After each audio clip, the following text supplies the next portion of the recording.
Last week, we were talking about the introduction to morality and went through the schema of how we understand morality.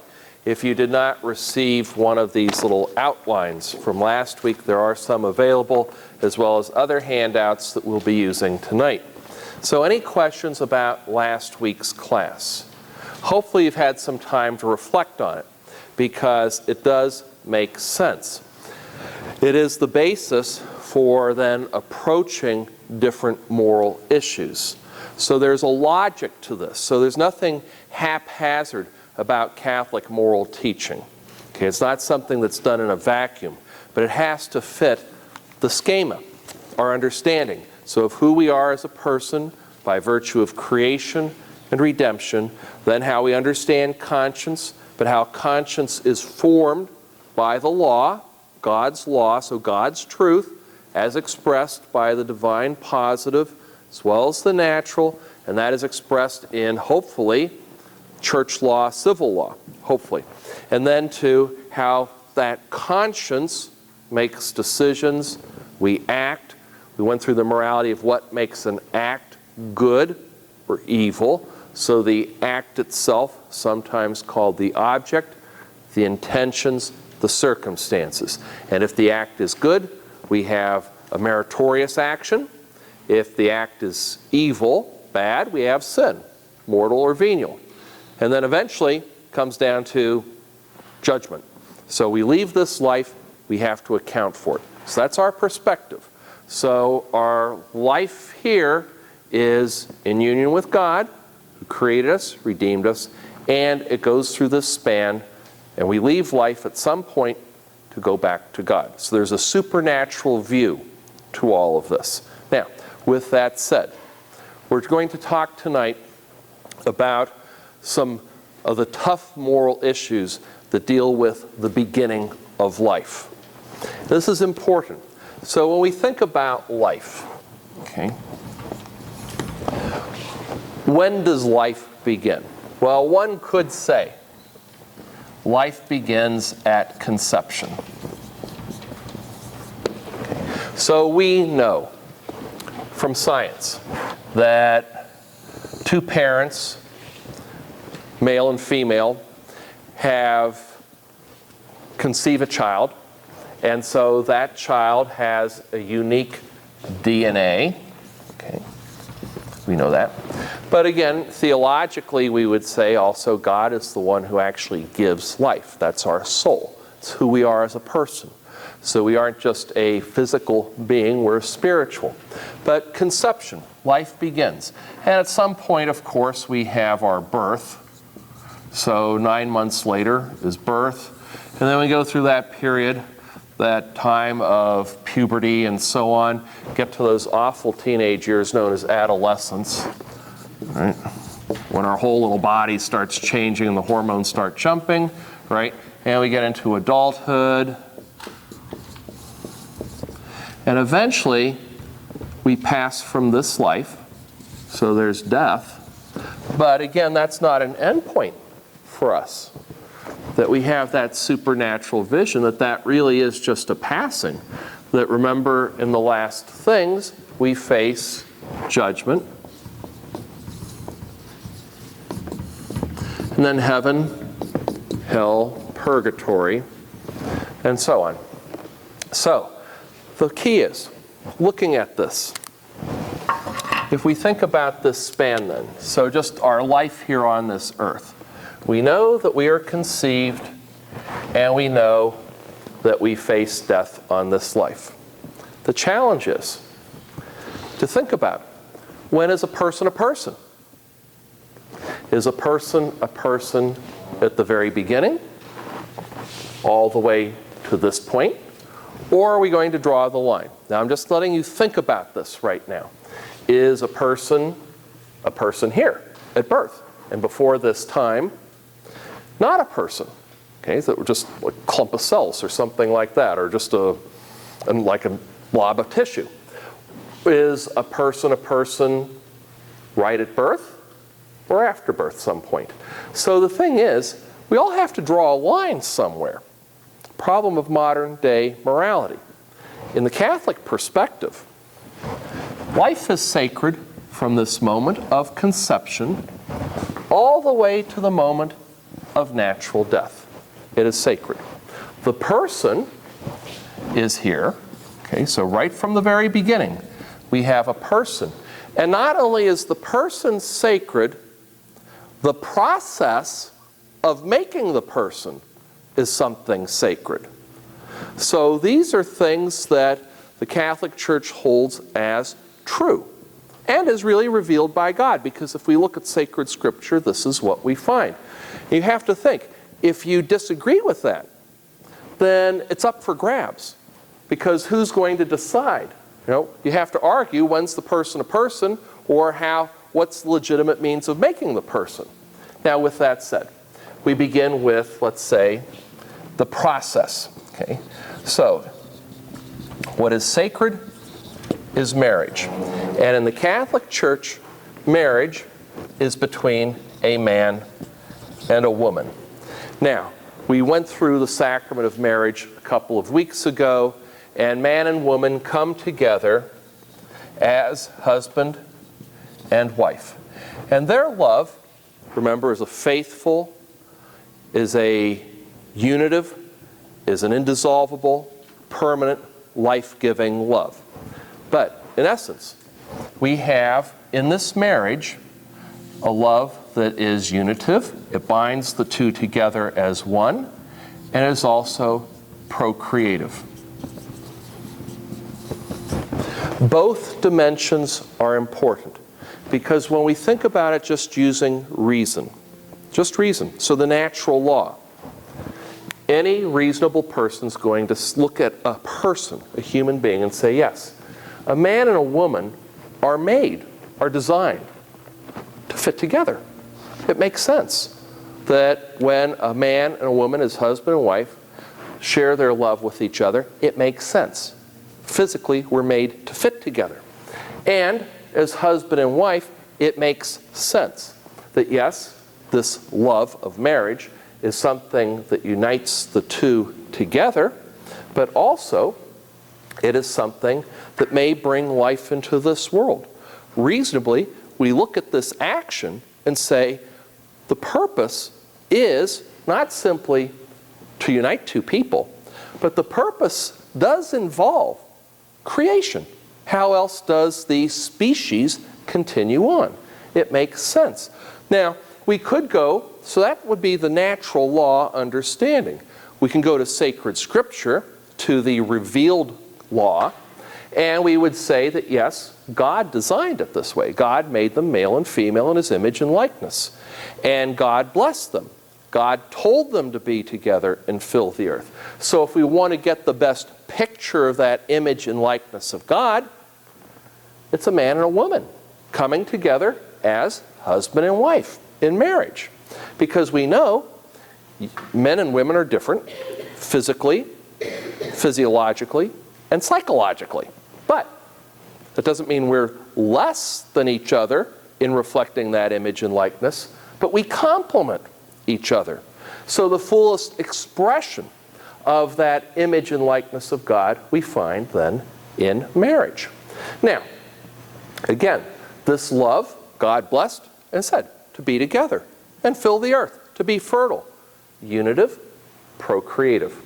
Now here we have our first little moral problem, especially if you have unfortunately been looking at the front page of the Washington Post recently, something very nauseating, where you see two men kissing on courthouse steps, or two women. It's been on the news, same-sex marriage. It defies God's plan. It defies reason, because a man and a man, or a woman and a woman, cannot fit together. Can't. It's not the way we're designed. And furthermore, in such a case, you cannot have a truly unitive marriage. They cannot fully give of themselves and the two become one flesh. They cannot, on their own, procreate. Genetically impossible. Now you can get it to research labs, that's another moral issue. But on their own, two men, two women cannot procreate. And therefore, same-sex marriage is wrong. But so is the practice of homosexuality.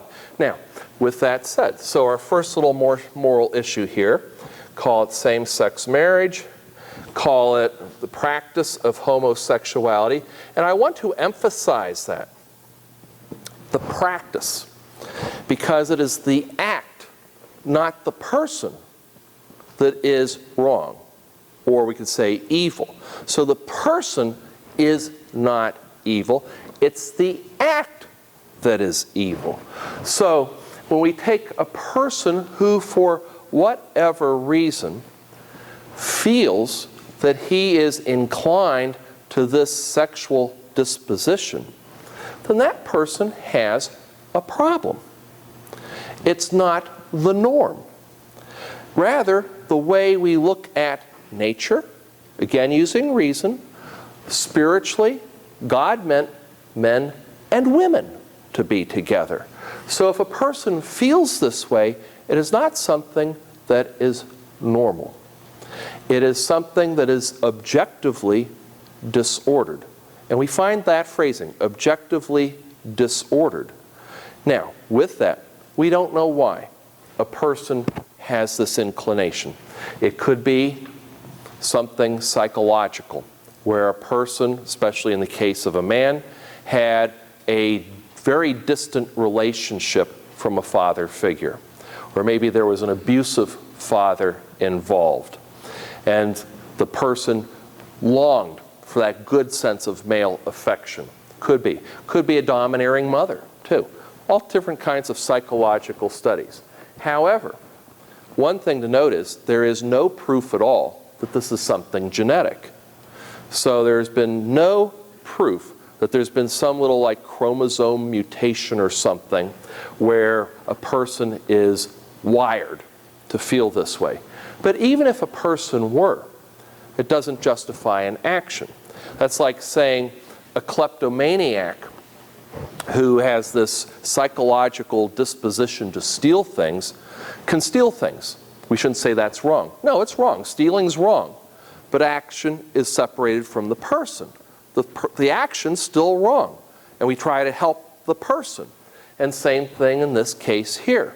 We can't justify homosexual activity because it is disordered. And we find the condemnation of this not only in the Old Testament, but also the New. But again, it does make sense because it defies reasonably as well as spiritually this idea of marriage, the unitive and the procreative love. Now, to be very clear about what the church does teach on this, just to read you a couple of little excerpts from the Catechism here.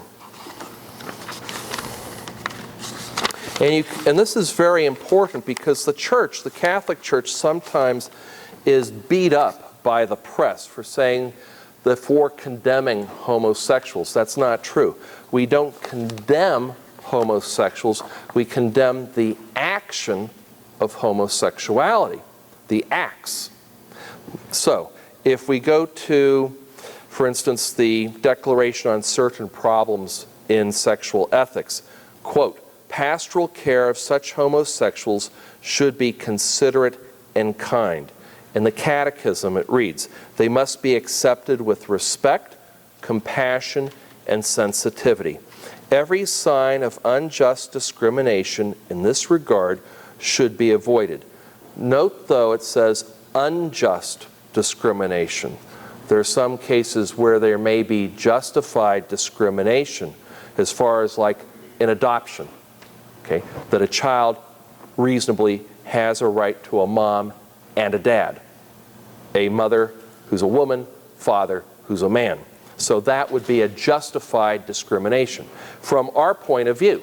So Catholic Charities is going to say, sorry, homosexual couple, we cannot allow you to adopt a child. That would be justified discrimination because a child has the right to mom and dad. Secondly, it says it is deplorable that homosexual persons have been and are the object of violent malice in speech or in action. So in all this, the church teaches compassion, consideration, sensitivity to the person. But at the same time, the church says that this is a disorder. Now, let's think about it for a minute. There are those who would say, well, this is something biological. Again, there's nothing that is reported as such to prove that.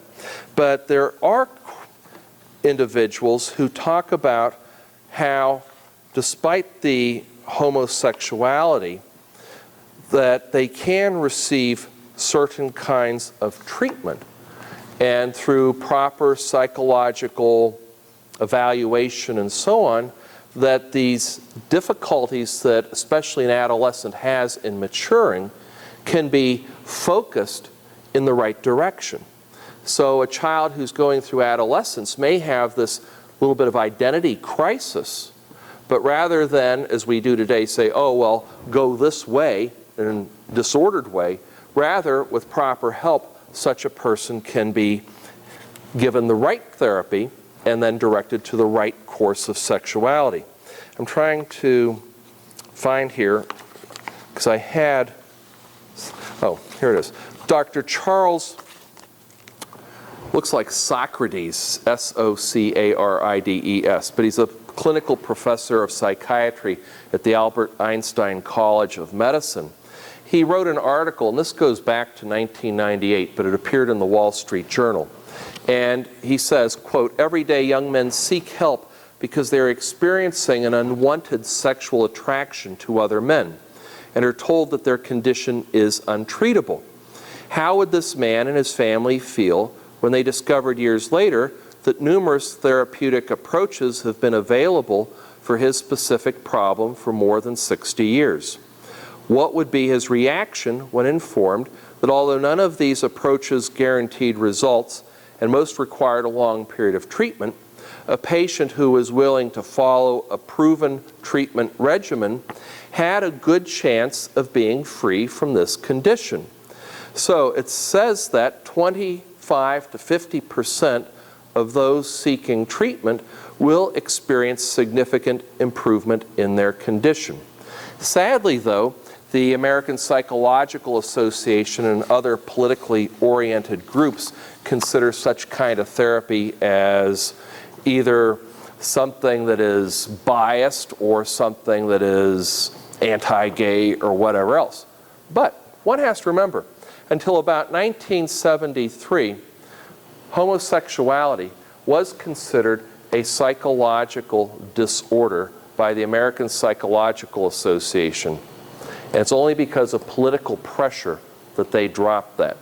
But ask yourself here, deep down inside, when we look at this, like looking at the front page of the Post and seeing two men kissing on the steps of the courthouse, something goes wrong inside of us. Meaning there's intuitively we know this doesn't make sense. Or when you see, like I saw on the news when they were showing some of these courtroom marriages and so on, and you have a lady dressed in a wedding dress and a lady dressed as a man taking vows, something intuitively goes off in my mind saying, this is disordered. If you wanted to have two women getting married, why does one dress as a man? Or if you have two men getting married, sometimes one dresses as a woman. Like something's wrong. Like we know intuitively that something is wrong with this. So despite the you could say continued political craze anymore, the Catholic Church says we can love the sinner and have compassion for a person that's going through this struggle, but we can't justify the act because the act doesn't fit what we know either by science and creation or what we know by what God has revealed to us as far as the goodness of creation. Now the church, to help such people, does have a group called Courage. And it tries to help people who have this homosexual inclination to live at least a chaste life. And what's wrong with that? We're all called to chastity. When we think about it, So even if you're a single person, you're called to be chaste, to respect the sexual being that God gave you. Even if you're 80 years old, like my godmother was, who never was married, you're still called to be chaste. So this love, the love of marriage, is reserved between a husband and a wife who are man and woman. Because again, unitive, procreative. Any questions here so far? Nope. So just to emphasize again, when you see all this on the news, and it really is, anymore it's nauseating, that because just the preponderance of it, but when you hear anything said about the Catholic Church, remember the Catholic Church does not condemn a person. It condemns an action. So the act is what is the sin. The act is the sin. The Church has compassion, the Church tries to help, but the Church upholds the truth. Now, given that, next little thing comes up here. If we believe this, that this is the unitive and procreative process, what then about contraception? The Church gets beat up on this one too. Right? And actually, just to give you a little bit of history behind this, that at the time of our Lord in the Roman Empire, there was a doctor, his name was Serranos, he was a Greek physician, wrote like a medical textbook, and it listed 18 different methods of contraception.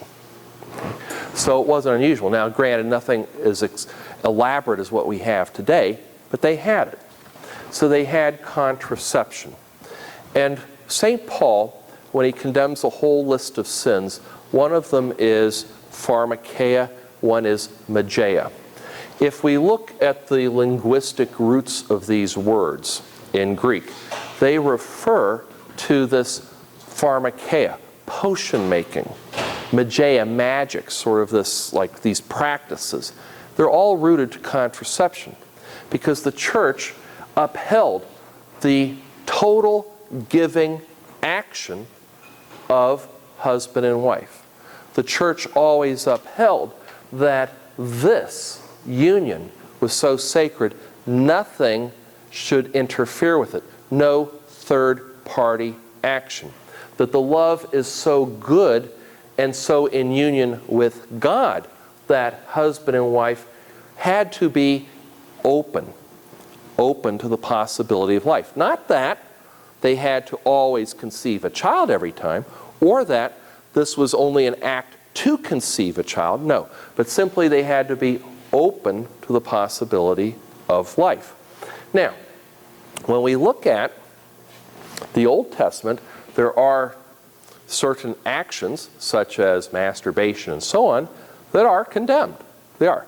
Now, the Old Testament doesn't so much deal with contraception per se, but the idea of the sanctity of marital love, it does. And I mentioned St. Paul, New Testament, and so on. Well, every Christian denomination, not just Catholic or Orthodox, but even when we look at the writings of Martin Luther and John Calvin during the Protestant times, all these churches condemned the use of contraception in marriage because it was a violation of the good of marriage, the total union and the procreative activity. In 1933, though, something changed. The Episcopalian Church met at what's called their Lambeth conferences. So it's a meeting that happens every 10 years. The bishops throughout the Anglican Communion meet in London with the Archbishop of Canterbury at Lambeth Palace. That's the Archbishop's palace. And they have this meeting. And at that point, because of what was going on in the world, and actually because of the work of Margaret Sanger, who was a promoter of eugenics. So Margaret Sanger, founder of Planned Parenthood, not only promoted contraception, but also sterilization and abortion, not to just limit families, but to prevent certain people from having children. It was the eugenics movement. So eugenics, trying to have the good race. And so Margaret Sanger was very popular in this country for this, but at the same time you had a group of scientists, doctors in Germany, And this was laying the foundation later for Hitler's policies. So in 1933, though, the Episcopalian Church came together and they said we should allow an exception, that we should allow contraception in the case of families who have numerous children and think they cannot have more.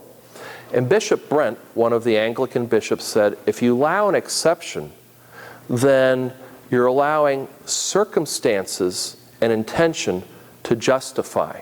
So the end can justify the means. And he said that could lead to all kinds of problems. Well, it did. Well, with that, there's a slow erosion. And of course, well, at that time too, Pope Pius XI reiterated the Church's teaching and said that each and every act of marital love should unite totally, should be respectful, should be a self-giving love, but also it has to be open to the possibility of life. Well, 1968, things changed because in the early 60s we had the approval of the pill, which was simply a high, potent contraceptive that involved hormones, estrogen. And the idea was that it just shut down ovulation. Well, the Pope Paul VI at that time ordered a study to deal with this, to deal with the objections, and in 1968 he issued Humanae Vitae, which many would still say is one of the most controversial statements of the Church. But it was an encyclical, and it really said nothing new. It said everything I've said so far about marriage and so on. And Pope Paul VI just said that for the good of marriage, the good of society, that each and every act of human love between a husband and a wife should be open to the possibility of creation, of having a child. Hit the fan. I remember watching Laugh-In 1968. And this came out in July. And somewhere around that time, there was Dan Rowan, and he was standing in front of a picture of Pope Paul VI and going, "The Pope says the pill's a no-no." Never forget that. I was only like in 6th grade at the time. So, but anyway, it hit the fan. And sadly, many bishops were cowards. They didn't teach the Church teaching. Poor Cardinal O'Boyle in Washington was one of the few that did, but that's beside the point. That Humanae Vitae hit the fan. Now, what Humanae Vitae said is that marital love is something very sacred, and nothing should interfere with that. Now, he also said that parents have to be reasonable. And if there's a serious reason to postpone a pregnancy, then they could have recourse to natural means. In your handouts that you have up here, I gave you, there's 2 available, and one is just called Natural Family Planning, and one is called What Does the Catholic Church Really Teach About Birth Control? So the Church doesn't expect people to be rabbits, okay?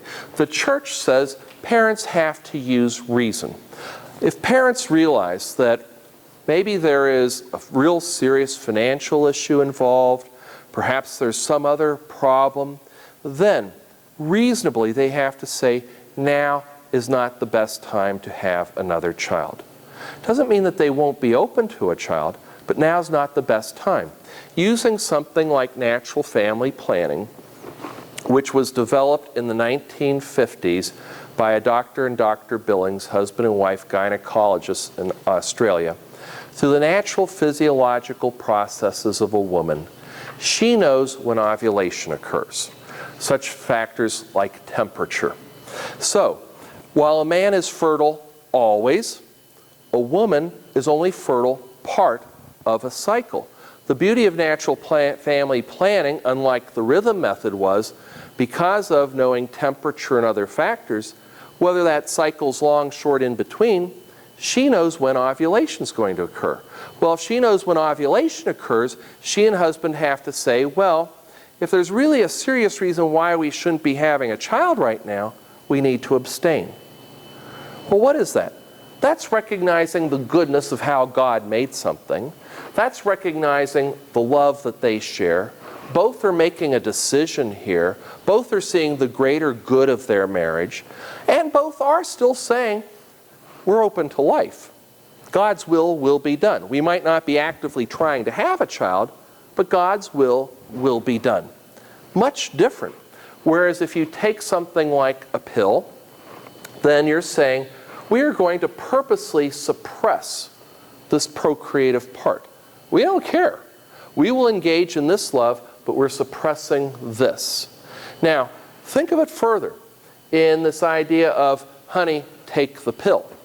Well, part of the problem there is it really keeping even the unitive side to it?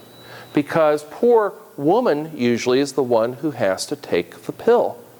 Now, those pills are heavy-duty drugs filled with hormones. And that changes the normal rhythm of a body. Unlike a medication that supports a deficiency, like I have to take a thyroid pill because I have a bum thyroid. Unlike something that's helping my body work, this is making a body not work right. And if a person has been taking contraceptives, these pills, since maybe 13 years old, which isn't uncommon, what's going to happen 30 years later? Is the body going to still react the way it should? And give you a little interesting thing. Recently, this little article, National Cancer Institute researcher admits abortion breast cancer link. Now, this was done by a Dr. Louise Brinton, who worked at the National Cancer Institute, and in 2003 said no linkage at all. She has reversed herself. She said, although the study was published 9 months ago, this new study, the National Cancer Institute, the American Cancer Society, Susan G. Komen for the Cure, and other cancer fundraising businesses have made no efforts to reduce breast cancer rates by issuing nationwide warnings to women. And they found out that in this study, that there was a statistically significant 40% increased risk for women who have abortions, and that a 270% increased risk of triple-negative breast cancer, an aggressive form of breast cancer associated with high mortality, among those who use oral contraceptives while under age 18, and a 320% increased risk of triple-negative breast cancer among recent users within 1 to 5 years of oral contraceptives. Now that's devastating. Do you ever hear that? When you see these Susan Komen Walk for the Cure things, do you ever hear any linkage of that? We see the increase of breast cancer, but is anyone saying that it is because that abortion, which changes the whole workings of a woman's body, or these contraceptive pills filled with these hormones that change the whole workings of a woman's body over all these years, lead to cancer? Does anyone say that? No. Sadly, I think it's one of the worst things. Talk about women's rights. This is one of the worst things. We aren't sharing the research. If you go to the physician's desk reference to any pharmaceutical company that makes an oral contraceptive, you would be appalled to see all the little things that are in fine print in that packaging material that no one reads. Everything from breast, cervical, uterine, ovarian cancer, to heart problems, blood problems, clotting, and so on. Incredible. I would not want my wife taking that. So you figure, this is going to shatter, in a very spiritually bad way, the unit of love between a husband and a wife. I've seen that. Because, for instance, knew a couple where they had 5 children, and so they thought they really economically could not afford more, so she used the pill. And eventually, though, she started resenting her husband. She's taking the pill. It's like he can have sex whenever he wants it, and I'm just the object here of pleasure. And this got worse. And they started thinking about divorce. And they went to see a priest who said, well, why don't you look into natural family planning? And they did, and now they teach it. They used to teach it here in our diocese, now they teach it down in Texas. Good family. Also, I know another couple where they had one child, and then she went on the pill. And then the question came up a few years later, well, should we have another child? She wanted another child. And the husband said, no, keep taking your pill because I'm not ready yet. A couple more years went by. And she said, I really would like to have another child. And he said, well, we can only afford one thing, and I want a BMW. This is a true story. This is a true story. He wanted the BMW, and she wanted a child. And he said, why don't you just keep on taking your pill, and we'll get the BMW. Well, they got a BMW. You know what they got the year later?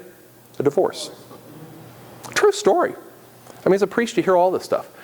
And then, given all of that, now, again, remember, the church does teach this, safe and effective. Mother Teresa taught this. And Mother Teresa said, you know, you Western countries, you want to give us all the pharmaceutical things. You don't want to give us the seeds to grow more crops or the machinery to grow crops. No, you just want to give us the pharmaceuticals. She taught this because it was safe and easy. And anyone could do it. Now, with that in mind, Pope Paul VI warned that if the church drops its teaching, and we now separate the unitive from the procreative, when we say, no, we don't have to be responsible towards life anymore, he said, you will shatter this. You'll see an increased divorce rate. Well, do you see that in our country? You bet. From 1968, it was about 12% divorce rate in our country. It's now 50%. He said you will see a rise in unwed pregnancies, or unwed mothers, you know, the babies born out of wedlock. In our country, about 50% of kids now are born without a father. Sad. Sad. Higher for minority kids, but that's our country. He said, Pope Paul VI said, you'll see a rise in pornography. Haven't we? Women are now the objects, especially the women. Okay, they're objects. And he said you will see a rise in teenage sexual activity in pregnancy. We see that. Some statistics say 50% of teenagers by 18 have had sexual intercourse with someone else. He said you'll see a rise in venereal diseases. We've seen that. Not just the regular diseases, but AIDS and so on. And whoever thought we'd have an age where you have commercials on TV talking about genital herpes and things like that? Never thought so. I mean, really, can you imagine? And he also said you will see a rise in abortion. We have, because if the contraceptive doesn't work and you aren't married, what's going to happen? Well, you don't want that child. You kill it. So, when we look at it, Humanae Vitae was very prophetic, but we still don't get it. For the most part, many people do not understand what the church teaches, but also, sadly, many don't teach what the church teaches. But again, I would say that if any of you here are married, or you are thinking about marriage, you should look into natural family planning. It's safe and effective. You have to communicate. You have to make the sacrifices together, and it respects the two of you. It's interesting, when you look at statistics, I mentioned that 50% of marriages end in divorce in our country in 5 years. You look at the same set of statistics, and it shows that if couples will pray together, if they go to church together every week, it drops to 10%. If they pray together, it drops to 5%. And if they don't contracept, less than 1%. And what's the difference? Quite frankly, God, and a respect for God's plan in living life in union with God. Now, the classic argument that always comes up deals with places like Africa and so on, and the spread of disease and so on. Well, here we have a French biostatistician, René, I'm not sure about Echard, E-C-O-C-H-A-R-D. at the Lyon University Hospital Center. And he was talking about the use of condoms to stop AIDS and so on. And he admitted, he said, there is a lack of realism on the condom issue, which he calls a prisoner of ideology. He went on, said, as is true of every technological object of prevention, the condom has quantified efficacy. All epidemiologists agree today that the campaigns to distribute condoms in countries where the proportion of effective people is very high do not work. If the condom works 4 out of 5 times, this might be sufficient when AIDS is not widespread. However, in a country in which 25% of young people 25 years old are infected, such as Kenya, Malawi, Uganda, Zambia, it isn't sufficient. The failure of this form of prevention is an epidemiological reality. It's not going to solve all the problems. And so you think that if condoms work and have a failure rate of at least 25%, and you have a population that is so infected, you're going to keep on spreading the disease. What works? Abstinence, chastity. That's what really works. Now, let's see, one last little thing. To show you how numb we are towards this issue, you may have looked at the Washington Post, our little Loudoun County section of the Post, actually. And this was on February the 18th. And it had the well-stocked medicine chest. Okay, so what would you have in a well-stocked medicine chest? Neosporin, bandages, hydrogen peroxide, Benadryl, Tylenol, aspirin, thermometer, Robitussin, neti pot, Vicks Vapor Rub, and Plan B. The morning after pill may not be a must-have for every family, but for women who are sexually active, even if they're married, it probably wouldn't hurt to have Plan B. Did you ever think? Normal little medicine chest. And what's Plan B? Remember, Plan B isn't even really a contraceptive. Plan B is what's called an abortifacient, meaning conception's taken place. It's the morning after pill. So conception's taken place, and now a conceived person is expelled from the womb. So, something to think about. Any questions about this before we move on to next topic? You can buy something like that? Apparently, yes. Yeah. Over the counter now? There you go. You know, when you think about it, total absence of responsibility. When you think about it. I'm going to have my fun, I'm going to do it my way, and who cares about any kinds of moral laws? Really, total absence of responsibility. Yes? Are Catholics the only branch of Christianity against contraception now? Oh, no, not at all. As far as who's against it, the the Orthodox churches are against it. And now, I don't know if that's, their church structure is different, but generally they are against it. And a lot of the evangelicals, especially, are against it. The Baptists are against it. And others, the more conservative kinds of traditions, but definitely the evangelicals and the Baptists, like the Southern Baptist Convention, because they're very scripture-based. See, and it's in Scripture. Ours is not only scripture-based, but it's also using the natural law, too. Now, next little topic, I shouldn't say little, abortion. Now, again, to look at this not simply from Scripture, but also from reason, I've given you a couple of other little handouts here. But first of all, looking at Scripture. In the Old Testament, we see that life in the womb is sacred, without question. In the Psalms we read, Lord, you knit me in the womb. You knew me before I was born. Isaiah, Jeremiah, the prophets speak the same way. For the Jewish people, life was sacred in the womb. Now, granted, we have to remember, they didn't have all the science we have today.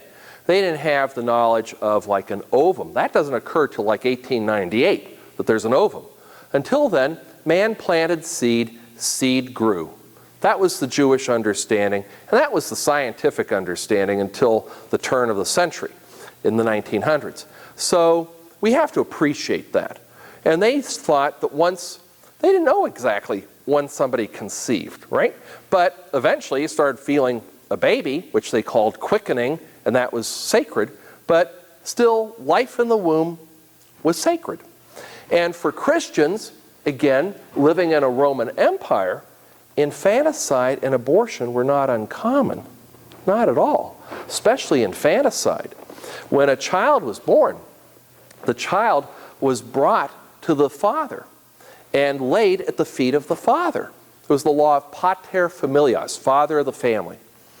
And he looked down at it. And if he thought that child was nice, strong, healthy, and he wanted that boy or girl, fine, picked it up, that became a Roman citizen, a person. But if he thought, ooh, scroungy looking character, sort of weak, I wanted a boy instead of a girl, all he did was walk away, and the child was destroyed. Roman law. Well, the Christians condemned abortion. Again, remember, there's a church document called the Didache. I handed it out back in the fall. Those early documents in church history condemns abortion and infanticide.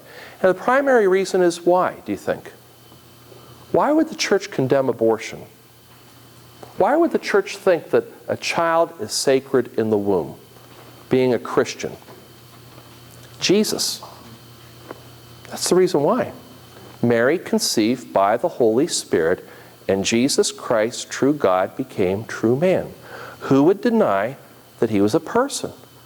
Who would deny that he didn't have a right to live? So life in the womb was always sacred.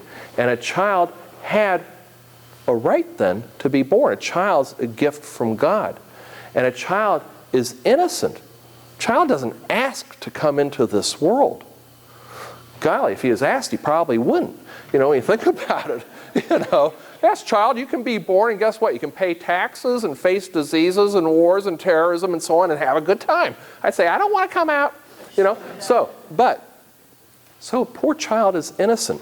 But that's the spiritual dimension. If we look at this little handout here, and there's this little supplemental one, it's good to look at science, because this tells us about DNA, and each one of us here is different. That's amazing. Let me think about it. I tell this to couples I'm preparing for marriage, to think that you will be able to conceive a child that's unlike any other. That's a miracle. What do you think about it? The conception of a child and the birth is a miracle. So DNA tells us that. And we're all totally different. And then we see how week 2, we're growing, and so on, week 3 and 4. But then here we have the second month. And this little picture here was from a baby that was taken from a tubal ligation. But you look at that, and that looks like a baby.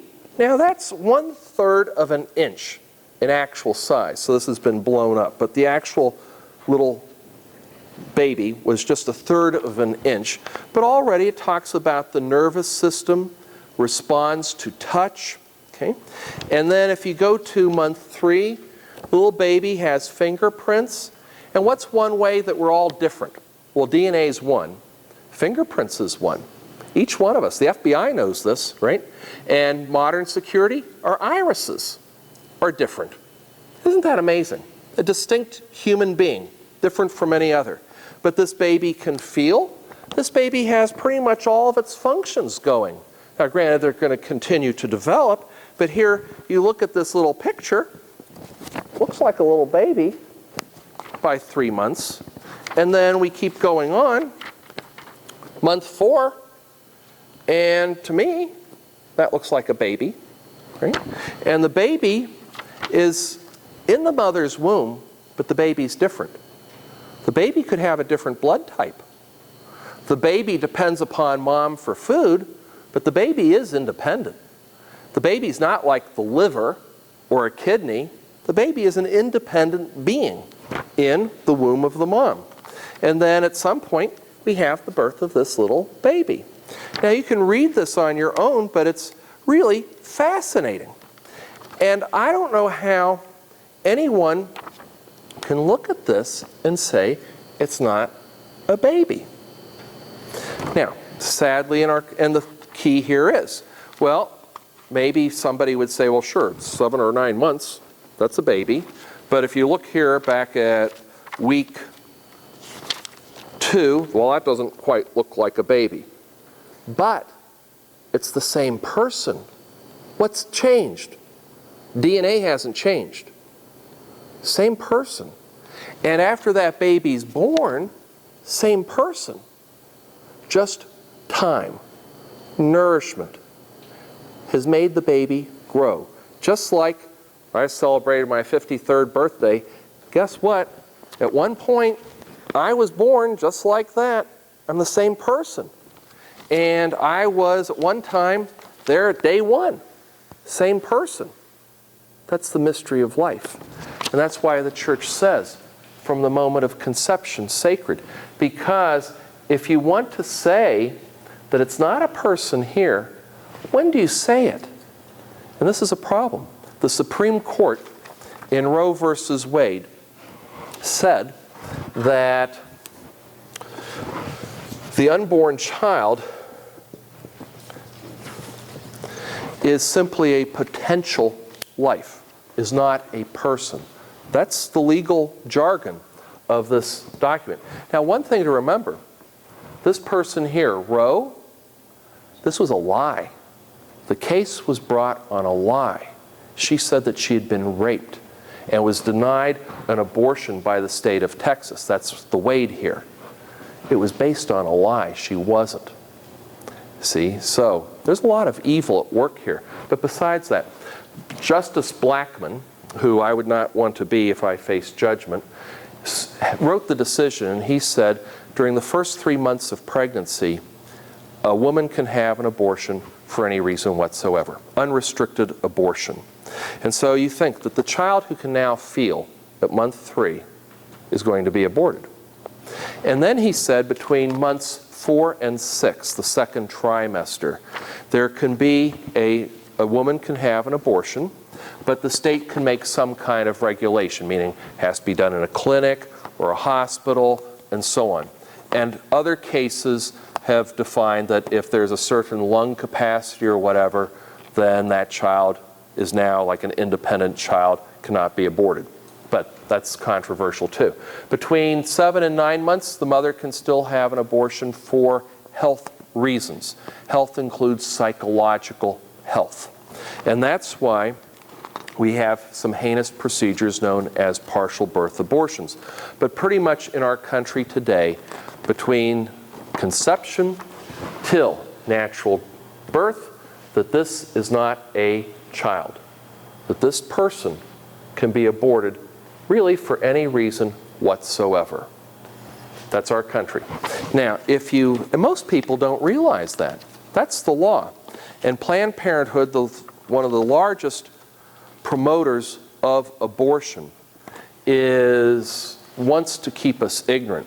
But if you say this is a moral act, okay, the church says it's intrinsically evil. Abortion is intrinsically evil. If you say it's a moral act, then if you look at this page, you're saying that is acceptable. So this talks a little bit about suction abortions, usually done the first 3 months, dilation curettage between 4 and 6, and you get to the late-term abortions, partial birth abortion, which is done by 2 doctors in our country, where basically a child, even at 8 months, will be killed. Now that child could be born. A child can be born even at 5 months in our country and survive in a neonatal care unit. And yet here at month 8, you'll see the doctor goes in with the forceps. Notice he pulls out the feet first and so on. Then he will actually snip the spinal cord, crush the head, because you know what? If that head comes out, according to the law, that child's a person. Isn't that weird? So it's feet first. And if the child comes out breathing, the child's a person according to law. But as long as that child is head in the womb, the child is not a person. That's our law. It doesn't make any sense. And yet, if a drunk driver kills a mother who's pregnant, he's charged with 2 homicides. Why? If that child's not a person, why is he charged with 2 homicides? Why is it the Supreme Court said that an unborn child can inherit property? It's not a person. Makes no sense. We've got such a screwed up jurisprudence in this country regarding this issue. And it defies science. But I'll tell you, if you look at these pictures, this is exactly the kind of things you saw at the concentration camps after World War II. Parts of bodies. And you know what's even also insidious about it? Planned Parenthood makes a lot of money selling parts. Now, they can't really sell parts. So they make deals with the pharmaceutical companies because baby organs are very good. They can be used for transplant, for research, and so on. And so the Planned Parenthood will make a deal with like Merck Pharmaceutical and say, you give us equipment, we'll give you body parts. Big business. You can go online and find this out. And it's legal because you aren't exchanging money. You aren't selling. Merck is giving Planned Parenthood certain things, and Planned Parenthood clinics are giving Merck certain things. Sad. And you know, one thing that attests to the evil behind this is the language. Like, I'm not going to pick on Michelle, but I'm going to pick on Michelle. Michelle had a baby, little Will, right? And it was very noticeable, you're going to have a baby. How many people asked you, when's your baby due? A lot. We do. It makes sense. We look at a mom who's having a baby, we say, when's your baby due? We don't say, how's the fetus doing these days? We don't. We're going to say, how's the embryo doing these days? You know, how's your embryo? No, we say, how's the baby? When's the baby due? Do you know if it's baby's a boy or a girl? Human beings know this. Good human beings do. But when we want to mask evil, we change language. So the baby's no longer baby. Baby is now simply fetus, which is a legitimate medical term, but any good doctor is going to still refer to this as a baby. This just deals with a time period. Or product, POC, product of conception. So after they take this out, they have to make sure they have all the body parts, because you don't want something left in the womb that's going to cause peritonitis. So product of conception.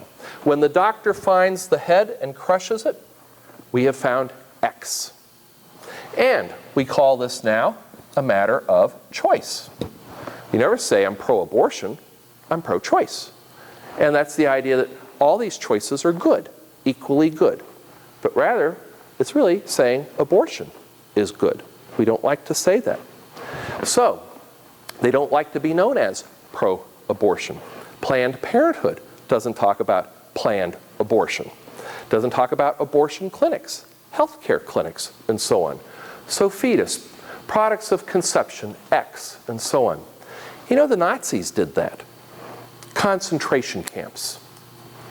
There's nothing really wrong with that. You concentrate a population in a camp. Concentration camps. Auschwitz was a concentration camp.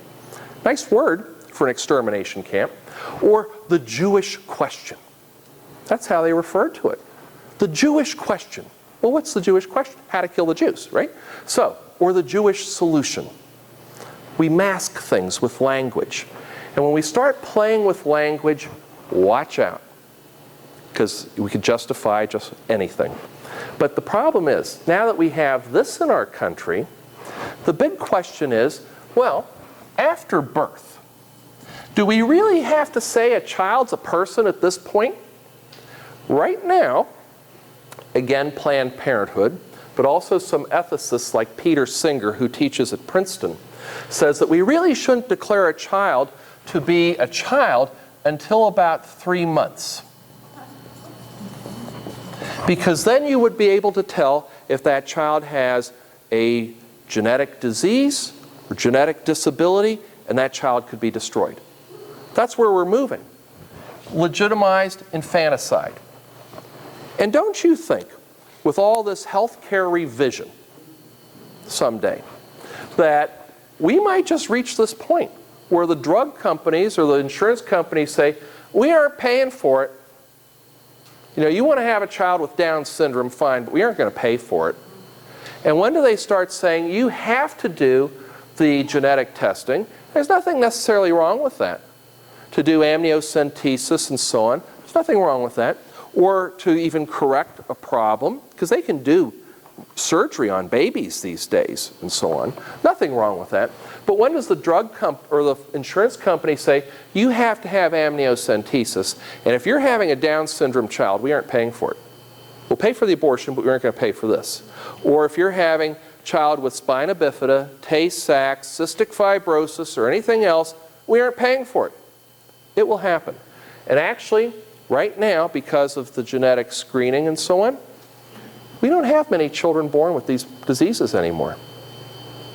We're moving towards a master race mentality, that they are not, as the Nazi doctor said, unworthy of life. They're unworthy of life. So, all right, any questions on abortion? So the church is getting beat up, right? So you think about, we've hit 3 hot issues here. Now, it's 9:05. We can wait till next week to do the stem cell research and things like that, and euthanasia, or we can do stem cell research stuff now and do euthanasia next week and capital punishment and war next week. What do you want to do? You want to stay a little later or what? This is a democracy now, right? Do you want to stay a little later? 10 minutes? Okay, good. Yay, good. All right. All right, then here, because this all ties in. Well, think about it. Yes? There was a case recently about this doctor who was performing late-term abortions, who was shot and murdered in the church. Yes. Isn't that ironic? Taking up the collection. What do you think would be the ultimate judge of those 2 men? Ultimate. You know, what was the ultimate judgment of those 2 guys? Now, well, I'm a little bit confused. You mean the judgment of the doctor who was killed? The guy that shot him. Oh, the guy that shot him, he'll probably be... No, I mean the ultimate judgment. Oh, the ultimate judgment. Well, you would not take... It's one thing to protect your own life, self-defense, or to protect the life of another. But you can't just shoot a guy who's taking up a collection, because he's not at that point killing another human being, and you never know, he could have a radical change of heart and give it up and never do another one again. So that would be a problem. So we do not legitimize killing people. Now, as far as the doctor goes, I would not want to be in his position and face God. Quite frankly, I don't know how a doctor could do this. You know, I'm hardly a doctor, and to look at something like how a baby develops is just so fascinating. I don't know how any person could justify it. Now, if Dr. Bernard Nathanson ran at one time in New York City, one of the largest abortion clinics, ran 365 days a week, even on Christmas. And he was an atheist, Jew by birth, but an atheist. But it was when he started seeing the research, and now these pictures like this and so on, that he realized this was wrong. And many doctors said that. But I don't know how a doctor today, with the technology that we have, could say this isn't a child. I mean, you really have to almost blind yourself. You have to blind yourself. That sparks something else in my mind. But like recently, General Electric has a commercial where you have all these like like a Chinese doctor and so on, and said, let's look at it, you know, poke, poke, poke, poke, whatever, and then you get the Middle Ages doctor, let's look at it, poke, poke, poke. And eventually you get to the present day doctor, and there's this neat new ultrasound, like living color ultrasound, you can see everything. Well, Planned Parenthood has done everything they can to remove that from the airwaves. Because if you look at an ultrasound that is going to give you a picture that is, let's see, where'd it go? Picture, picture, picture, picture. Something like that, you're going to say, that's a baby. Planned Parenthood doesn't want you to see that. Matter of fact, 3 years ago, GE had a similar kind of commercial, and Planned Parenthood put so much pressure on them, they took it off. Sad, sad. But it also, with many of these doctors too, like there's a Dr. Betty McMillan, who's in Mississippi. She just went in one day and she said, I couldn't do it anymore. She just couldn't do it. The evil gets to you. It's interesting that in Nazi Germany, the SS guards who took care of the, shouldn't say take care of, but ran the concentration camps, or were involved in a lot of these executions, liquidations, had tremendously high suicide, alcohol, and drug rates. And Heinrich Himmler, who was the head of the SS, wondered why. What was wrong that his men were having these problems? What was wrong? The evil. How can you deal with the evil? If you're doing evil, eventually it's going to destroy you. And that's what happened. So, anyway, and oftentimes, that after these men, like once there's a massacre of 300 civilians in northern Italy in retaliation for a German soldier who was killed. And before the SS guards could do that, so they took these 300 civilians, put them in caves, and were just going to shoot them and then throw the caves on fire. But before they could do that, they had to get drunk. They were given cognac. And then afterward, they were given more cognac. It's called numb the mind, your moral sensitivity. Now, when you think about it, because we've reached the moral situation where we don't respect this idea of man, woman, husband, wife, unitive, procreative, and we now have contraception, and we have abortion, that's led into this whole in vitro fertilization and genetic research mode that we're in now. So when we think about these terms, that we have artificial insemination, which is when you gather sperm, take sperm, and then impregnate a woman. And then you have also what's called in vitro fertilization, IVF, in vitro fertilization and embryo transfer. So the conception takes place in a petri dish, and then the conceived ovum is transferred to the womb of a mother. Now, confusing here is that you have two options, what's called heterologous and homologous, which means this would be the gametes, so sperm, ova from someone other than the married couple, and this would be from a married couple. So if this is confusing, it is. But that didn't make much sense, getting tired. So artificial insemination. So a person can go to the lab, let's say. So any woman can go to the lab these days and say, I want a baby. Okay, I want a baby. They don't have to be married. And you could also be a same-sex couple, and they'll just go to the drawers and you can get your sperm, impregnate the woman, and so on. And there you have it. This is wrong. Okay, church says that's wrong. Now, homologous. What if a couple is having troubles conceiving? And for some reason, the sperm just isn't getting up that fallopian tube to conceive the ovum. Well, this maybe, depending upon the technology, could be acceptable in that if a husband and wife do have their regular action as husband and wife, and they are respectful to each other, and then the sperm is gathered, and usually that's by using a perforated kind of condom. So you still have a perforation, so there's still the normal action. I know this gets sort of goofy, but you have the normal action, but yet there is still a means to collect the sperm, and then that's injected up, then perhaps that could be acceptable. But if it is masturbation and then insemination, that would be wrong. Because you always have to keep together the natural act of love. And even though you can add a little bit of technology, you still have to have basically the natural act of love.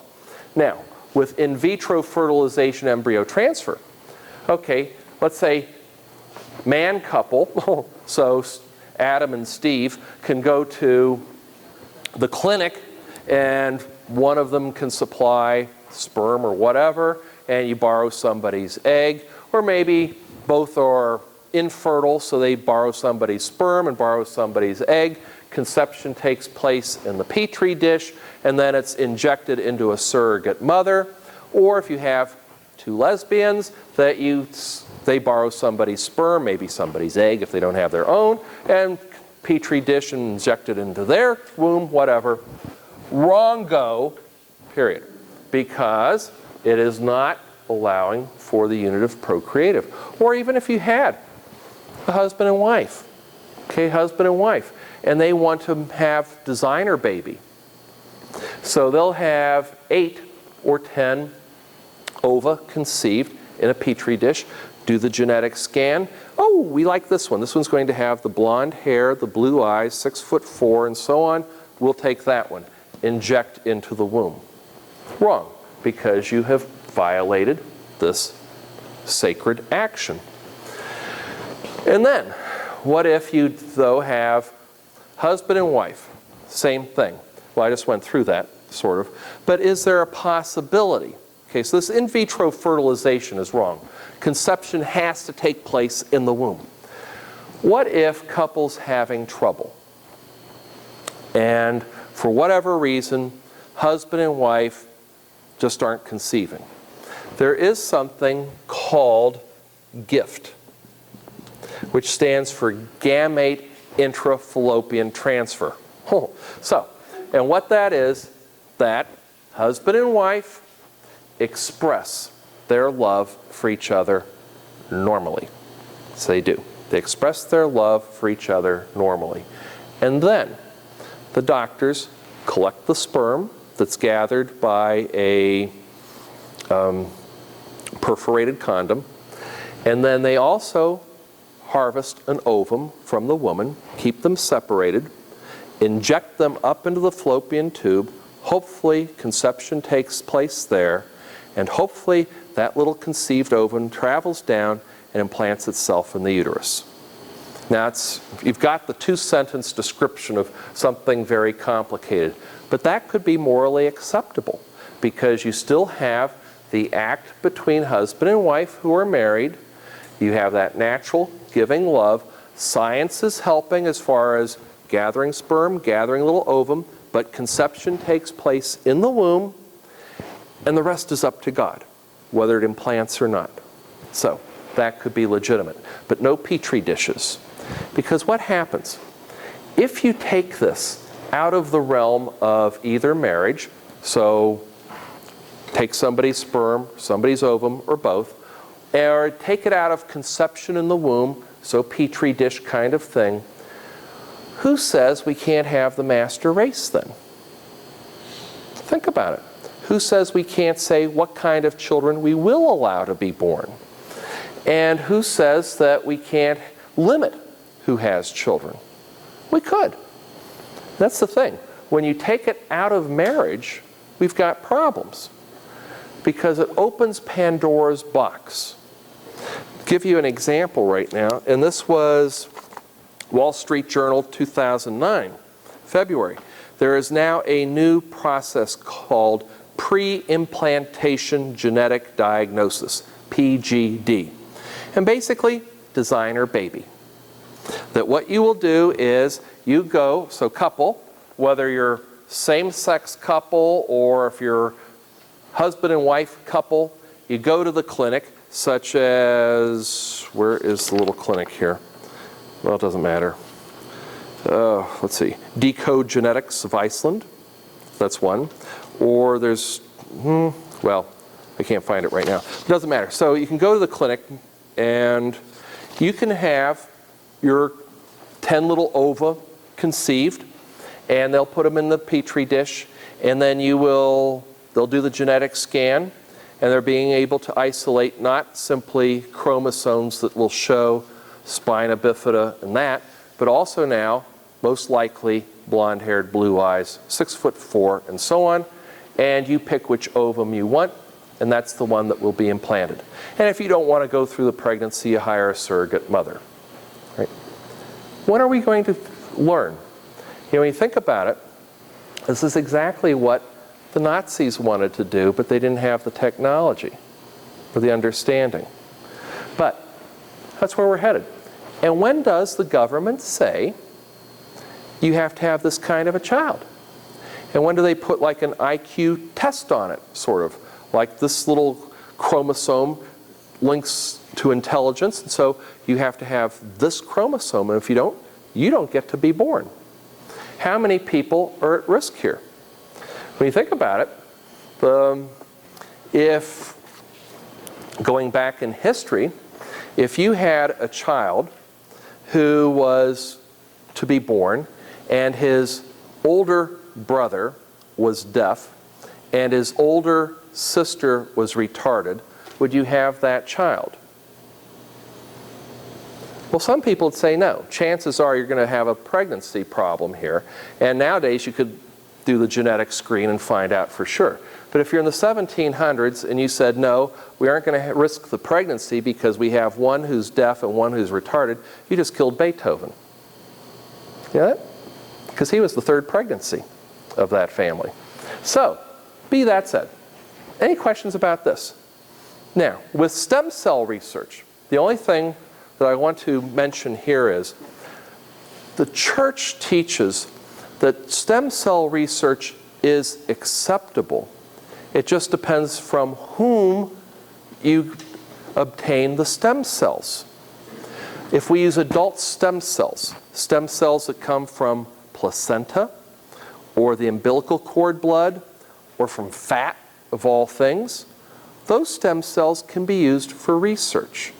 Stem cells are base cells, and then these will grow into cells like liver cells, kidney cells, and so on. But a stem cell is that basic pluripotent cell.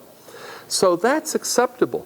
And there's been good research with Alzheimer's, Parkinson's, spinal problems that have dealt with adult stem cells. But if we create a child and take those stem cells, destroying that child, that's wrong, because you're destroying a child. Once we have conception, we have life.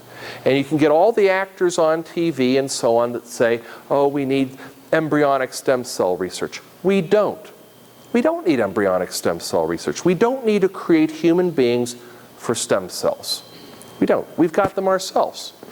And now there's even a move that when babies are born, they'll save the umbilical cord blood because it's rich with stem cells. You can freeze that blood, and if later on that person needs stem cells for maybe leukemia treatments and so on, you've got it.